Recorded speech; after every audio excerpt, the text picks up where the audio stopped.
Manut jam kula menika jam setengah kali enjang Petruk sowan wonten ing dalemipun pepunden kula ingkang winantung pakurmatan keluarga ageng Eyang Minah ingkang dipun pandhegani dening Bapak Mayor CPM Ujito SHMM sekalian Ibu Sri Wahyuni lan saderengipun nyuwun Gusti Samudra pangaksami mboten kok kula niku dadi dalang njur lumuh nyambut gawe niku mboten. Yen perang kala wau kula pasrahaken dhumateng anak kula pamriye mumpung niki tasih libur malam Minggu mongko Senin wis sekolah meneh. Kula caosi wekdal sepados nderek gladen wonten ing mriki. Naminipun menika Mas Gelar Pamanyang. Ketoke ya awake gedhe dhuwur ngoten niku ning asline tasih kelas tunggal SMP. Menawi ngen praupan niku pancen mirip kalian Bu Kesi. Ning aluse karakter niku sami kalih bapake. Lare niku mendel. Adatipun bocah lek badan ngoten niku kan mesti disangoni karo mbahe, karo Pak Dene, karo bulike. Yang liyane digegem dhewe nek gelang langsung dipasrahke ibunya, Bu iki Bu. Apik. Nek adike sing jenenge Rangkung Basundari mongko wedok sitok. Wong Pak Dene sing jenenge Pak Ditomo iki urung nyangoni mbok menawa lali apa piye mergo putune Mbah Sukron niku kathah. Ngono dhewe iso protes, Pak Ditomo sampean urung bayar." Wong ngono kuwi sak ikhlase kok dipadake nagih utang lho, Lah, ning nggih tetep kebanggaan menyiapkan regenerasi menika penting. Apa to gunane bapak iku mayang tekan ngendi-endi gamelan wayange pirang-pirang yen anake siji-siji ora ana sing gelem dalang. Niki mangke kula nglumpukke wayang nganti pirang-pirang kotak, gamelan nganti pirang-pirang set tanggurunga karo anak ya malah didol. Ampun didol. Ya pamane mayang karo adol wayang boleh. Boleh nek nganti kok adol wayang tok terus seniane ditinggal niku lah boleh itu seperti itu. Nah, kejawi saking menika nggih pancen alhamdulillah dipun paringi kanugrahan dening Gusti anak sing iso mayang nadyanto nembe sinau amargi bloko kemawon Pak Mujito kula wingi pas napa niku poso niku gandeng kula niku wonten keluhan teng driji kula niki dah manis niki kudu dicopot kukunipun kepeksa kula copot niki mulai tukul niki punan ning menawi kangge gerak sabar sing rada atraktif ngoten niku dereng wani kula nggih gumun niki keng napa niki mboten ngerti nek ngerti-ngerti lara tentu yen singgol niki sakite mboten umum mongko yen karmane kudune ora iki sing iki lho ora malah iki mun ora nggih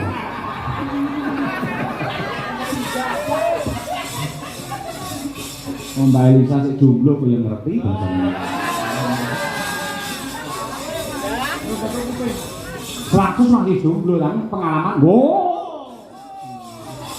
Sak njabane lumrah. Mila Pak Mujito nyuwun duka ingkang kathah, nyuwun pangapunten ingkang agung saestu. Lah sakmenika gentos kula tak minangkani pamundhutipun para sepuh sing adatipun anggere kula sowan wonten Ponorogo Bu Kesi nika ning radio kali Pak Ano mesti kok nembang tutut manggung ning bareng melu bojone dhewe malah tau tutut manggung ngoten niku. Kula pitados sing tasih keparenggah niku genah piyai sepuh sing tasih kemutan sok nyetel radio ceklik ngoten dalangipun Pak Anom Surata terus kutut manggung melengking dening Sinden Kesi. Saderengipun kula ngaturi Mas Gareng kalian Mbak Elisa. Ya, Bu Kesi ngeneni wektu disanggawe tak aturake karo Bu Sri, tebih saking Surabaya. Bu. Kula mayang teng Ngawi dengan nusul, wingi teng Karanganyar nusul sekalian nyewa mobil. Wingi teng Madiun yo nusul. Kok nusul terus to Bu nanggape kapan lho. Mboten dipun tresnani kula pematur nuwun. Monggo Bu Kesi Rahayu istriku tersayang.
Lagi dirasake karo oper ora. Lho jare pengen ngrasake Mbak Elisa. Ya ana nggone dhewe-dhewe lek sing klasik iki jenengan. Nek nganggo guyang-guyang niku pancen Mbak Elisa. Dadi ana nggone dhewe-dhewe Bu sih.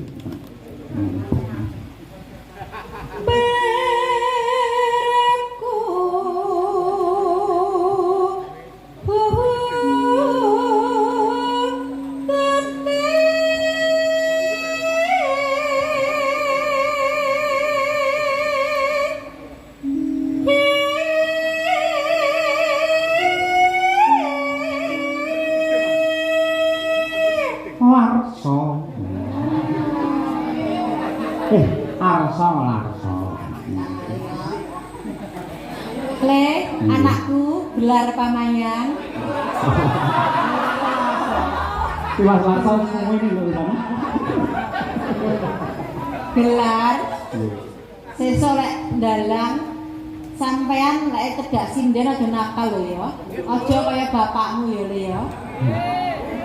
Biasane ngono lho Le, dadi dalang iki jane abot. Sampeyan wis siap tenan dadi dalang. Enek sinden ayu pengen nglirik, tak jewer kupingmu bende tenan. Heeh. So lek anu wayangan rasa nganggo sinden Le. Panang wae. Yo tak sambake. Mangko Pak Muji.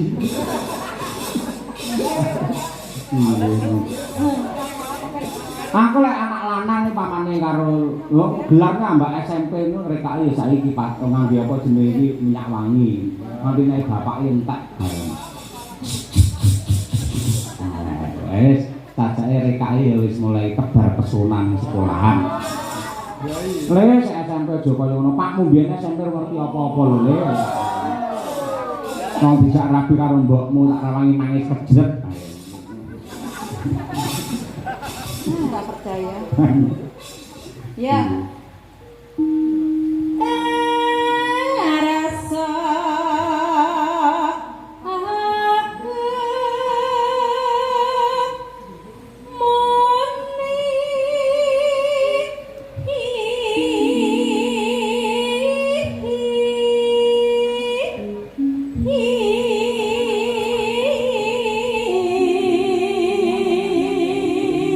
Nun sewu bapak-bapak ingkang tasih keparewungan. Kangen napa mboten kalian kutut manggungi sinden Kesi? Alhamdulillah, sik kangen lho Bu Kesi kaya ngono kuwi. Nggih, matur nuwun. Kula ugi nderek ndedonga tembang kutut manggung menika kula kentunaken dumateng keluarga besar Bapak Mayor CPM Mujito sekalian Ibu Sri Wahyuni. Pangadap ing ndedonga mugi-mugi tembang kutut manggung menika saged dadosna kirim donga dumateng Eyang almarhumah Ibu Minah. Nggih. Mugi-mugi Mbah Minah manjing wonten kasuwargan tentrem ayem nyanding mirengaken tembang kutut manggung. Lho pireng lho Pak? Nggih. Mau pun ngingok kula Mbah Minah. Sae nak. Nderek kula mboten, Pak.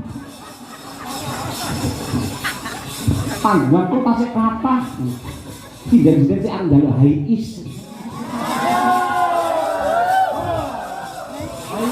Selek tuku high-is ta. Engko terus digawe kae apa iki kursine kaya pilot ngono kae. Aku esuk terus melu nang kono. Ayo jalan Pak Rohadi. Cocok tenan dari supire ya senggel Pak Rohadi. Jumlu kae. Pokoke alun-alun dhisik nggih. Tak sewakne lho Den sinden. Alun-alun dhisik. Lho. Apa iki? Neng pelang. Neng apalah.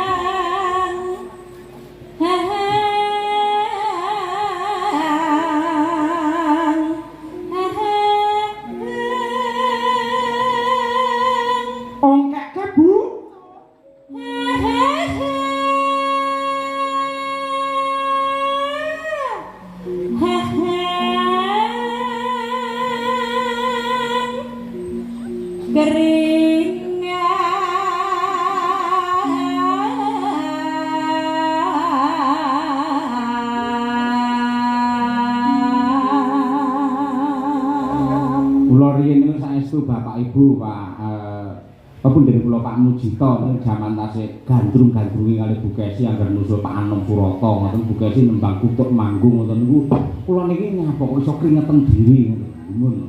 Lah kula pun batin nggih kaya apa aku lek ndalang terus duwe bojo siden kaya ngono kuwi. Tangis kula kaliyan Gusti Allah menika dipun ijabahi alhamdulillah sampun kelampahan kula mengku sinden Tulungagung Kota Marmer nenggih Ibu Sukesi Rahayu. Elok tenan. Niku kemurahane Gusti ingkang nyipta jagat ngantos kados mekaten menika. Dados menawi kula sok nyandaraki Mbak Elisa ngoten niku janjane nggih mboten guyon niku jan. Guyon jane ngoten niku nggih men suasanane niku men saya hidup ngoten niku saestu. Dasar dalang. Maklum kula asine ora setuju nek anakku dadi dalang. Sama kula ya pun njarake sinden aja lho ya Bel ya. Ibu arep bahagia untuk Pak ngono kuwi lho. Mbok isine anak-anakmu lanang dilarang rangkong kan. Sesuk ning omah sampean diprotes lho karo cah loro. Pak mbok njarake sinden mesakne ibu lho Pak. Sing ngomong sapa rangkong iki biyen aku njaraki miken salindri genah Pak lanjutkan Pak.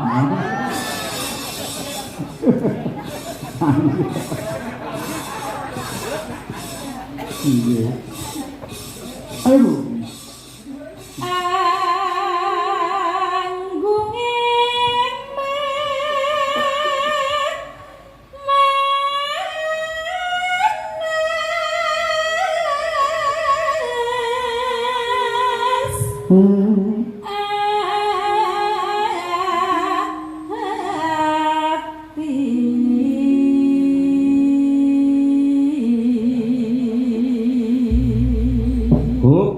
Istirahat riyen Bu Kesi. Yo disambung Umi Habibah. Manggung nadyan tok wirung kulino nganggung nikutut. Sinau dhisik. Sinau nembang lho maksude. Metin saking Pulung Ponorogo. Iki domestik iki.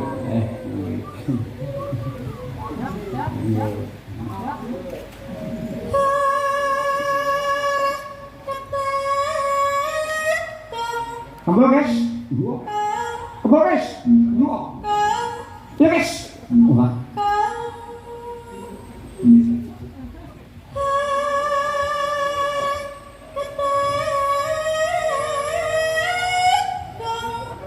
ayo sim, kita sim,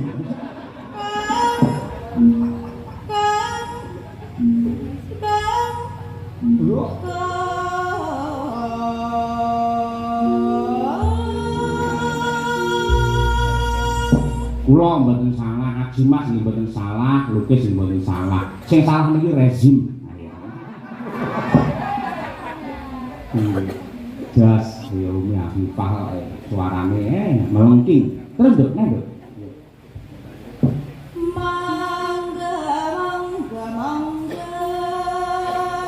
Hehehe no. Mangga mangga. Hehehe no. Mangga mangga. Mangga mangga. Mangga mangga. Mangga.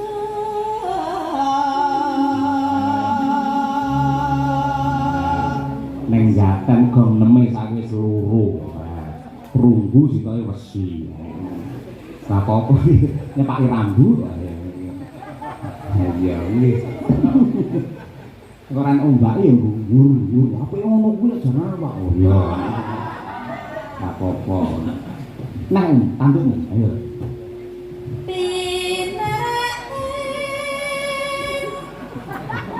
Mas sak kira lek tak gareng munggah lho iki. Matur nuwun.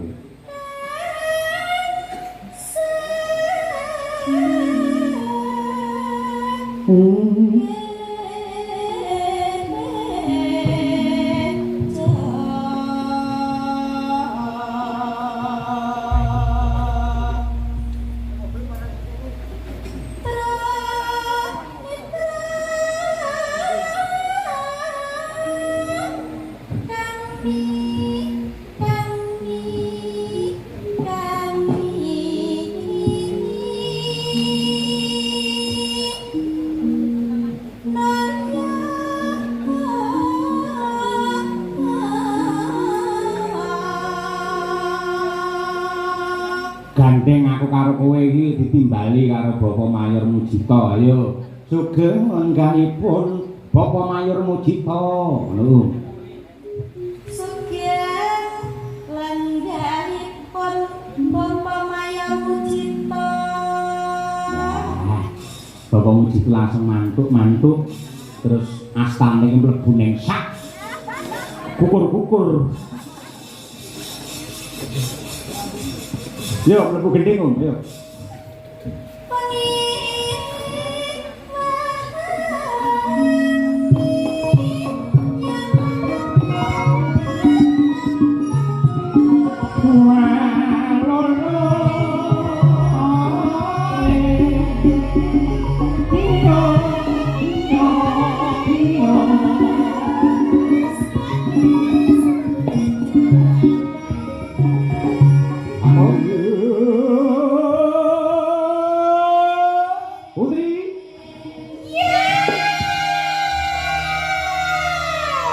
Nadyan ta wis parak esuk aja nganti nyudur semangate. Ya, senggakne baleni meneh.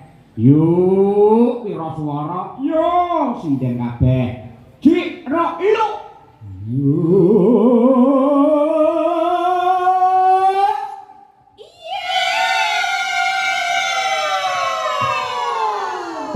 Nggih gugah semangate sedaya para penonton ing tasih jenak pinarak. Nggo kula nyuwun partisipasi nggih tombo adem sing yuk sinden kabeh sing yuk kabeh para lenggah kabeh para penonton.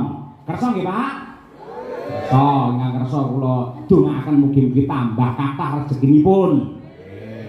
Sing yuk sinden yo penonton. Jiro lu. Iya. Nama? Sinden saanane tepuk tangan untuk penonton Ponorogo luar biasa. Diwalik menara gosong. Sing yuk sedaya para penonton sing yo niku sindene. Nggih. Yuk niku sedaya para lenggah sing yo sinden. Melih nggih Pak nggih? Nggih. Jiro lu yuk.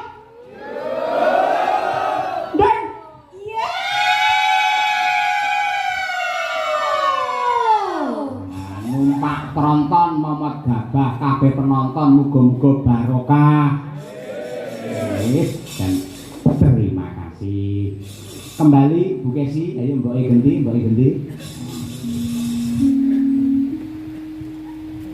Omben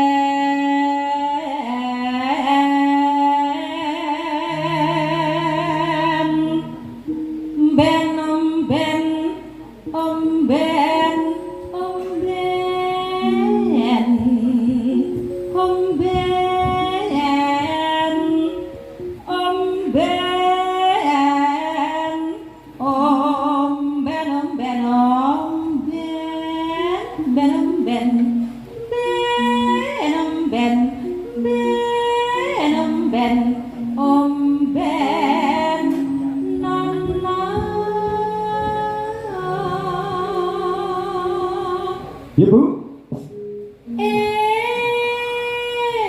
Aku tutet dialane cilik. Aku Putri.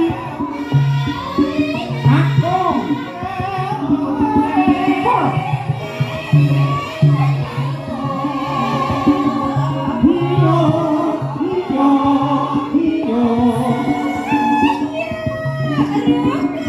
Sinden.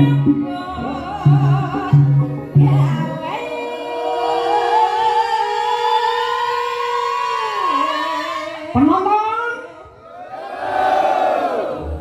Yai nyeni kabeh kok ya kota reyok kok ya luar biasa. Ngombet terus segone teko. Kok pinter ya Mas ladene ngepaske. Heeh, bar ngombe lak mangan ya Bu Keni. Nggih, pas banget. Kulek mlakune alon-alon timlik. Matur nuwun dumateng kadang-kadang juru ladi Karang Taruna ringin mriki sembah nuwun. Melok temenanan kopen tenan bengi matur nuwun Pak Mujito katresnanipun dumateng kula sak kanca. Mugi-mugi dados amal kesaenan panjenengan anggenipun tansah paring kamulyan dumateng para seniman. Nggih. Yuk, oper. Ayo, Nah, mangan. Nggih.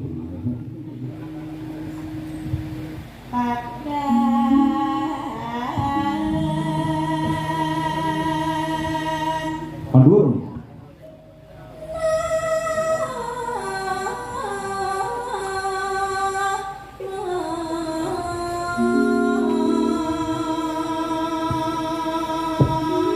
Miner.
Mang tutup Bu Kesi.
alhamdulillah Madianto menika tembang cara lawas parandene tasih dipun tresnani kalian sagung para warga masyarakat ing Ponorogo. Mila kula ngaturaken panuwun menawi Bapak Mujito mesti kelingan panjenengane menika le mirsani wayang, le mencermati wayang wiwit alit. Nah, mila nggih mboten aneh mboten muka teng wayang niku komplit.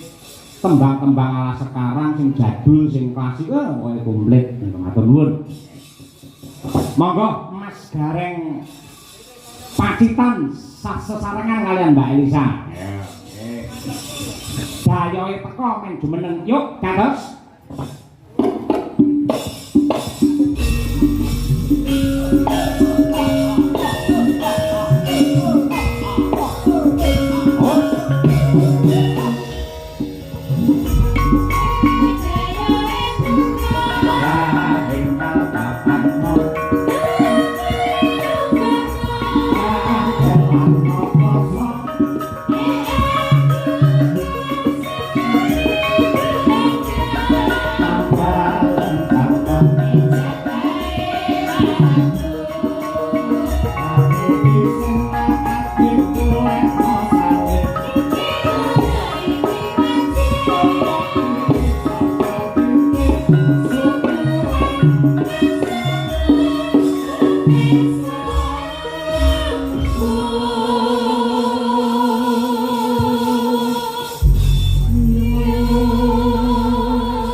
Mboten namung Mas Gareng Pacitan ingkang asring sowan wonten Laladan Ponorogo klebet Mbak Lisa menika menawi kula tingali wonten YouTube menika nggih kaya wis omah teng Ponorogo.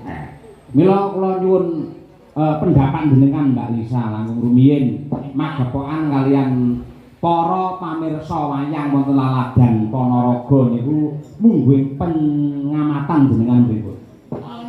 Anu Mas Petro, kalau wonten Ponorogo niku anane namung remen seneng nek wis mlumpuk niku wargane niku istilahnya napa nggih nek tirakat nggih diniati dan semuanya niku nggih budaya ngaten lho dados nggih dinikmati secara detail ya dalangnya ya guyone sindene kabeh ora kok pilih-pilih ngaten. Jadi masyarakat Ponorogo menika sangat-sangat remen budaya utamanipun wayang menika. Nggih. Dados asring sanget nggih jenengan sowan Ponorogo. Lah nggih enggak tahu yo dilalahe kok yo mbeng minggir ten Ponorogo niku bola bali bola. Bulane kek mburi. Mboten yen pancen asring ten Ponorogo timbangane wirawiri kaya Setlika Yogya Ponorogo. Mbok anu kemawon ndamel griya ten Ponorogo pisan.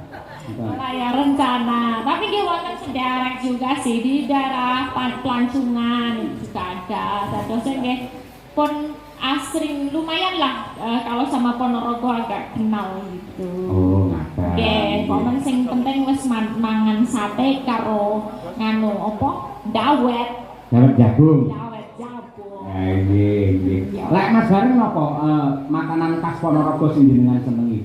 Ponorogo niku yen panganan kabeh enak.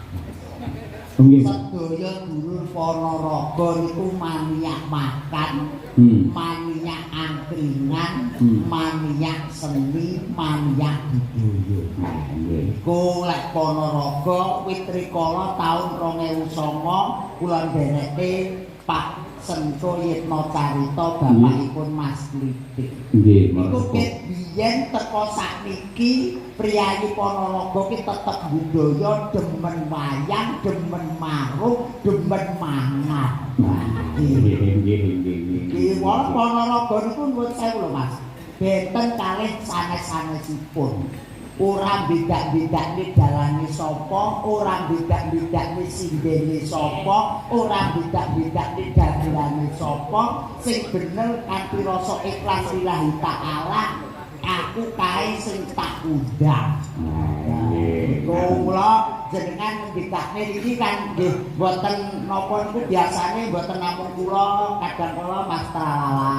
Nggih. Wonten Mas Sumardadyo, Mas Jokritik Joklutu, Abai Kirun, Mas Komet Dodong pun biasa kali panjenengan. Tak nida. Leres iki Ponorogo niku sedaya nggih pun diundang. Iku napa kok bengi iki sing diundang kok gareng pacitan. Nah, iki asih ngerti iki, sebabe apa iki?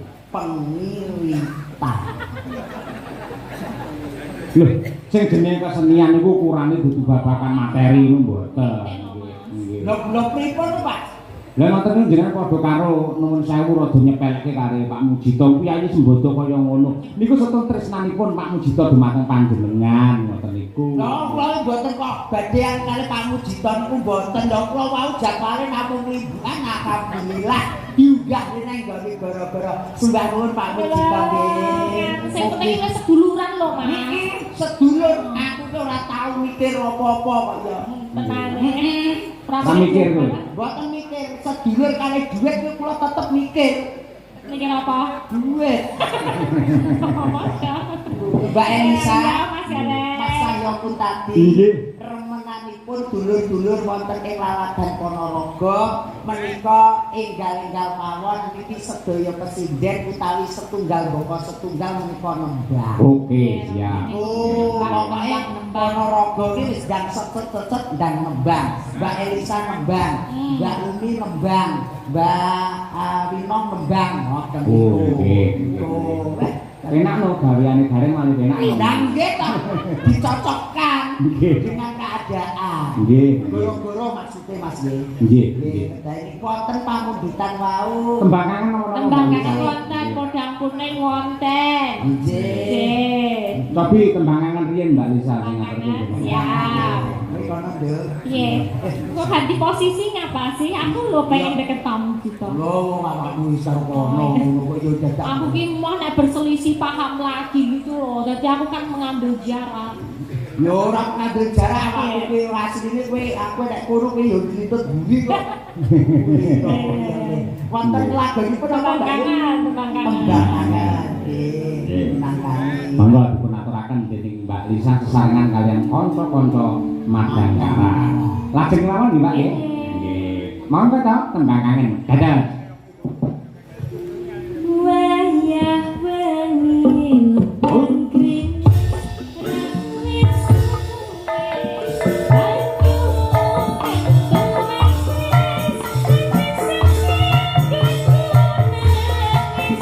wong sing tak tresnani kelati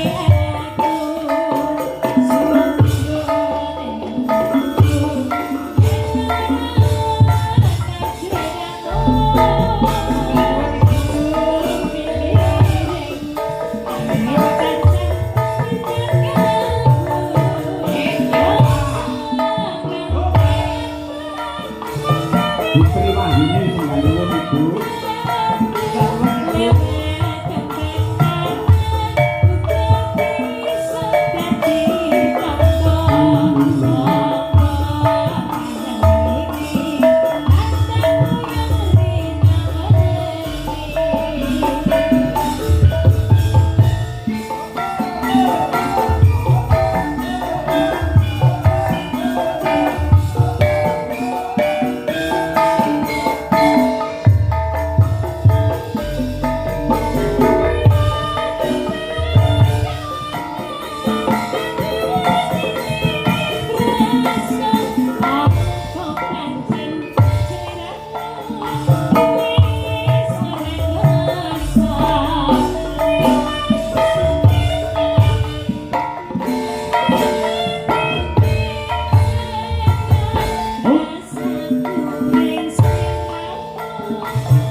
Oke rezeki, panjang yuswa, Amin. lancar usaha.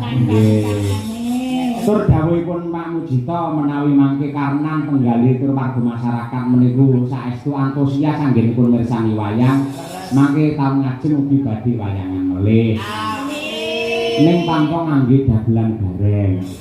Mas, kula dongake udan ku ora sirep teko saiki. Kaya karep melu golek sadap pangan mawon kaya. Nggih, tetep ngangge dagelan gareng. Tralala. Akeh lho gareng oke kaya apa kok bebas nanggap ki bebas. Pisan kok kapok to Mas. Ya. Oh, nggih, ya golek sadap pangan kali Mas Cahyo niku repote ngeten. Ning nggih nuwun sewu. Imam Bapak Cahyo Putadi seorang sarjana, seorang dosen. Oh, dadi ngerti kula porsi-porsine kula ngeten iki nika ngoten nika kan kersa pas Cahyo niku. Dadi nek kula ngeten iki nggih namung donga mawon ya Allah. Muga-muga pas Cahyo ngejo kula. Ya Allah, muga-muga Mas Cahyo ngejo kula. Kula nggih ngoten terus. Sampe lek ndonga ngoten iki malah salah. Lah kok pripun lho? Mugi-mugi wonten piyayi nanggap Mas Cahyo lajeng ngejak kula. Ngoten. Ya Allah, mugi-mugi wonten priyayi ngejog Mas Cahyo ngejak kula. Nggih, niku dereng karuan lek dadi lho Mas. Lah terus Mugi-mugi ngejak kula ning nggih mboten batal. Lek batal merongos lho sampeyan. mugi-mugi ngejog kula mboten batal. Nggih, mboten badhe batal, tetep berlangsung wayangan dengan sukses lan ugi mugi-mugi lunas. Lek ora dibayar merongos nang sampeyan. Kok yo ora welas ya Mas. Kaya weh ning mboten Mas, Nggih. sportivitas dulur-dulur Ponorogo. Nggih. Nanggap nanggap biar ora tahu tegese muni ning diri, ora tahu grindel, kabeh iki barang sing halal, barang sing becik dipangan yo enak, diombe yo ora ngerti. Wah, nggih niku. Napa boleh sowanten beliau Pak Mujito. Pak Mujito tanduk awake dhewe. Ora kapiran, panganan lumintu. Kantor awake dhewe wis dadi seniman, paling apa kuwi tugase yo ngibur Masyarakat dulur-dulur masyarakat. Lek Pak Mujito gawe tentreme masyarakat Indonesia. Membuat dadi bahkan betise NKRI. Wah abot banget. Abot banget gaweane niku abot banget. Siap sedia terus. Abot tenanan kula lek iki wis dikei rezeki, iki syukuran begitu kanthi meriah. Ya. Betul. Sing kawuh ya akeh. Oke banget, lek sore mau penonton, lek wayah gara-gara tesih uman iki sedaya menika penanggap. Amin. Nanggap wayang klasik tanpa gareng. Mas, iki liyane banyolan kuwi Mboten, tetep kalih jenengan. Wong kula niku milih utawi nderekaken piyayi ingkang kepareng nimbali Mas Gareng. Leres. Lah niki wonten pernae yang disawang niku kaya adi Mbak Elisa.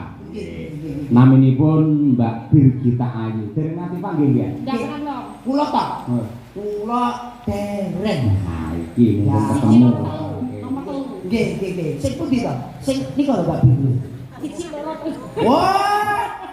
Kok kita lak siji kok. Ora. Kita telu iki Bu Kesi lho telu. Ayo. Nggih. Menika kula kadang iki sareng kali Mas Aan. Nggih. Kali niki. Ah, iya syukur. Ya Mbak Birgita dukung men jumeneng coba kaya apa. Ya. Mangga.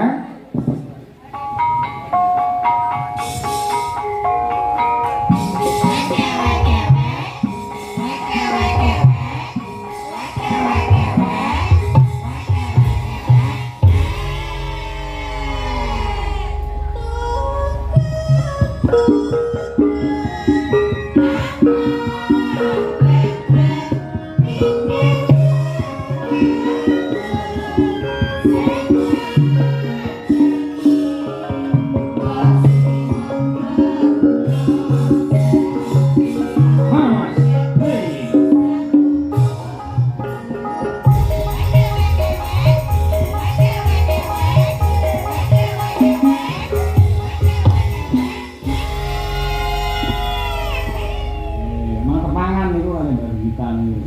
Wilujeng dalu nak. Nggih, selamat malam. Mas Selamat Dara. pagi. Selamat pagi. Waktune wis goro-goro. Ya.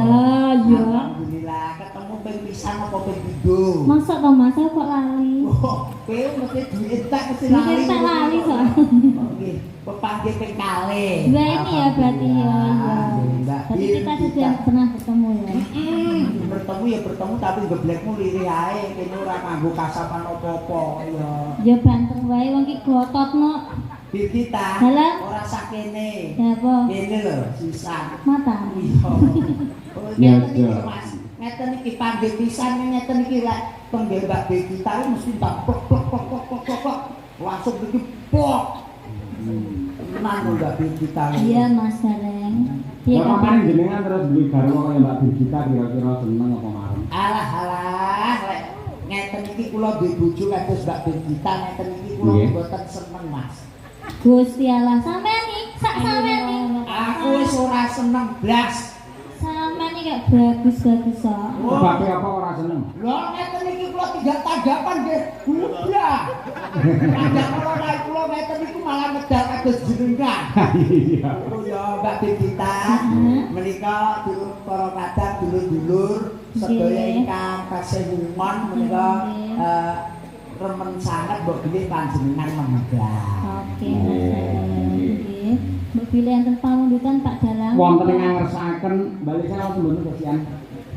Mboten niki wau, cuman nanti kalau Mas Gareng juga bisa nyanyi loh ini. Oh, Mas siap. Gareng. Nanti kalau duet Mas Gareng. Buat Nanti, duet. Pak. Jadi ini dramanya ceritanya jenengan itu Kiai Kakung duwe garwa loro Mbak Elisa karo Mbak Birgita. Lah mbok rasa to Mas iki. Lah upama Ora sadu papakne wong aku urung wis bayangke gawe wis mumet to Mas. lho urung dicoba kok wis mumet iki. Boten kersane mbak mawon. Oh, iya. Bingung mungkin. Ah, iya. Pun dadah Mas ngeten iki pun. Lho paling ora jaluke paling ora ngeten iki Fortuner lho Mas. Wong aku hadiah isih kredit. Kene sampean ning tengah-tengah no Mas. Lintang asmara. Nah, iki lho. Aku tak bisa kene ngapa to, Duk? Sampean ini ning tengah ae tak piting lho. Ya Tengah kene lho. Wah, ditekan Mas Sanjo ngeten iki. Halah. Wah, mboten terus dipripun wong mriki nggih kados ngeten iki. Ah. Mas 24 karat. Terus 24 karat. jenengan 24 karat. 24 karat. 24 karat.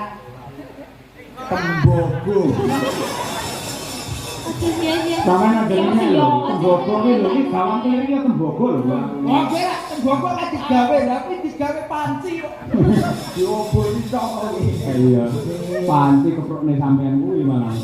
Lah apa-apa nek kangge model TikTok kok waduh panci mawar duduk. Ah, iya. Monggo dipun aturaken Lintang Asmara. Nggih, coba trio.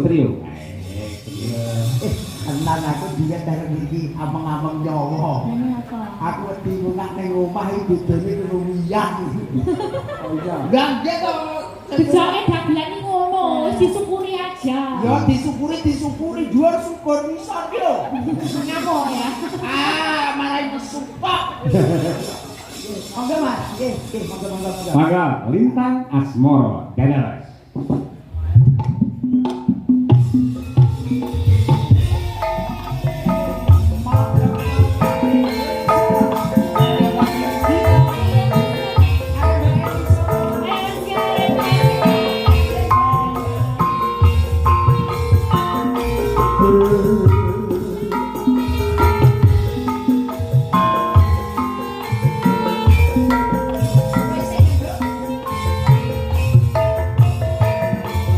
Wis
Wah, nembe ngertos niki lek Mas Gareng Mbak ya suarane bergas jos tenan. Nggih, kantok nggon gamelan dhewe.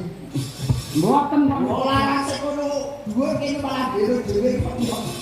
Niku jenenge siasat utawi strategi ngono niku. Wong dasare yo rembuk Mas.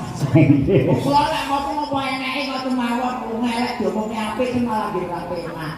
Terus dia wis kan gak mampu dadi Mas. Lek utang terus terang. Yen ala yo ngomong ala, yen apik ngomong apik. Nah, menika kula diperkados Indonesia sebagai benteng utamanipun menika ketentraman negara Indonesia. Nggih, nggih. Ning dereng marem Mas Gareng menawi niki artis-artis Madangkara tampilke bebarengan. Nggih, nggih. Kula nyuwun dumateng Mbak Tri Hastuti, Mbak Winong, Mbak Birgita lagi dan Genduk Umi Hafifah. Nggih, saya apa? Nggih. Sing cantik-cantik jelita, diciptokne nek goro-goro. Nggih. Ya, langsung kemawon dalam lagunya nggih Lestari. Ya, Ganti Pak. Ya. Ganti Pak. Apa? Ganti lagu yang viral hari-hari ini Pak. Apa itu? Tombol kanan Pak. Tombol Aman. Aman. Aman. Oh alah tombol kanan. Tombol kanan ya? Oke. Wes. Enggak, aku ben rada ngerti karo tembang-tembang baru. Ya, gila Pak ini. Nggih. Jadi awas tapi viral lagi naik lagi Pak ya. Oh iya iya. tombol kanan. Ah nggih, nggih. Nggih. 1 2 3 4. Nggih. Wis tenan kabeh iki wis jogete dikompakke. Sing pertamane piye, Tik? Aku tuh ngerti. Garingan piye? Mas apa wis lali sliramu? Oh. Ya samana yen dolan karo aku. Heeh. Terus Pancen wis suwe ra tau ketemu. Wis sak mestine lali aku. waduh. Tapi kok sing nyanyi saya tetep bagus. Oh iya. Sopo sik lho aku. Ah, iya. Kan nganggo ngelik Pak ya ya. Hah? Pakai ngelik kan jam segini. Lagunya Ngeliknya harus beda. Modele sing kok tularan aku. Biasanya Coba aku pengen ngerti ya, coba diaturake. Nggih. Gong lu to tak iki mau. Ah, nggih. Wis, ya. Wis padha karo Soryudo lah. Ayo. Monggo, tangga kangen. kangen dados.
Madangkara memang untuk Anda tenang.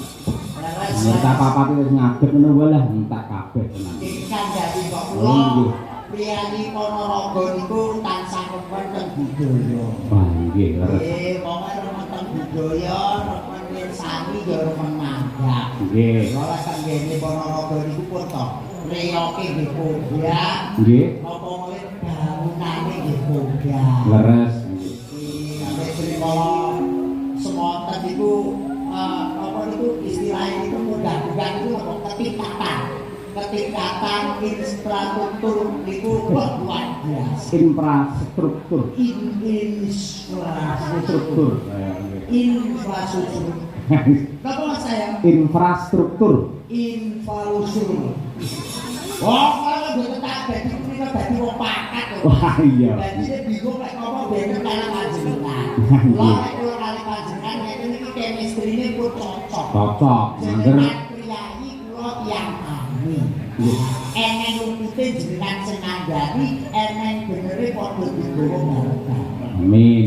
Ning ampun ngantos sempeleke kari para tani. Rata-rata penanggak wayang menika mayoritas dari kaum tani. Nggih. Wong bersih desa nika do iuran do swadaya lumpuk-lumpuk saka para kadang-kadang tani dilumpukke marang bendahara desa. Akhire nggih nanggak wayang kaum tani. Nggih leres wong iki kula pasti karo kanan nggih kula piyambak lho Mas. Oh ngaten. Iki alhamdulillah Susilo Bambang Yudhoyono. Apa Gus? Nah, Presiden Republik Indonesia. Oh nggih. Saka Pacitan. Nggih, leres. Dosen Bapak Ki Purbasmara. Purbasmara saking Pacitan. Nah, iki dalam penting saking Pacitan. Alhamdulillah. Najan tani-tani nek gelem nuluri budaya ya ora ketan apa nggih rungsuk-rungsuk derek kudu nggih dulur Ponorogo nggih wonten ingkang satrena. Nah, nggih alhamdulillah. Nang melangkah wonten Ponorogo dan sekitarnya tanipun dadi srana jenengan tambah paseduluran Mas Garek. Lah niki kangge tutupan kula nyuwun dumateng Mbak Lia Sundari. Wau sonten wonten ingkang ngersakaken kinanti sandung Slendrosana Mbak Lia. Nggih. Cakepanipun mang pendhetaken saking nika punapata mirah ingsun nika. Nggih. Lah mugi nderekaken sugeng kundur dumateng Pak Ikenes ado-ado saking ngundhakan tindak mriki. Mas Haji. Iya. Kuwi wis bakdan ya mbon luar biasa. Matur nuwun sak kunduripun ngantos dalem mugi-mugi manggi rahayu. Amin ya rabbal alamin. Monggo Mbak Sundari.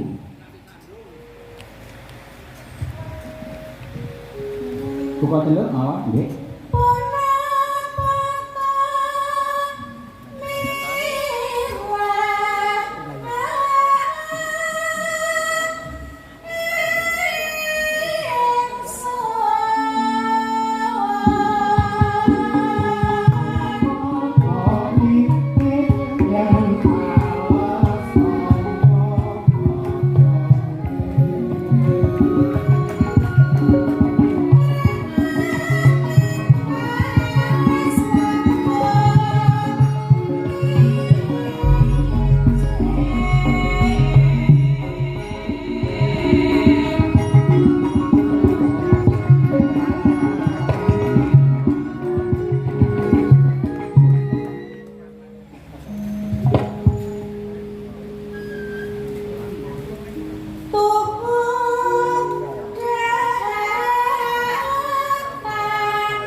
asmunira kamanungsan sawanya gendrak memanis liringe dikamantyan kenging sing ujwala kungas